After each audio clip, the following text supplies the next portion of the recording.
কে জানতো এক নিমিষে সাগরের নোনা জলে ভেসে যাবে পুরো পরিবারের স্বপ্ন।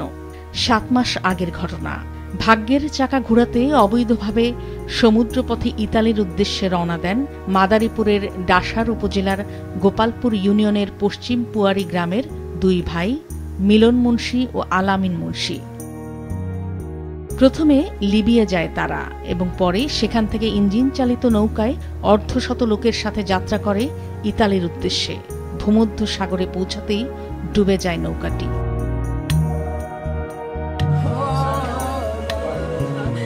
বিষয়টি দীর্ঘদিন গোপন থাকলেও আজ সকালে একই সাথে যাত্রা করা তাঁতিবাড়ি এলাকার ইসরাফিল মিয়ার মাধ্যমে মিলন ও আলামিনের মৃত্যুর খবর পায় তাদের স্বজনরা।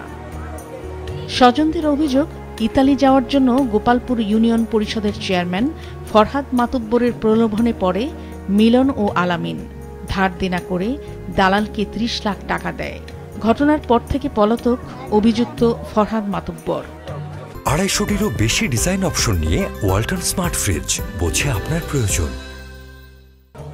এখন একদিকে স্বজন হারানোর বেদনা আর অন্যদিকে ঋণের টাকা পরিশোধের দুশ্চিন্তা।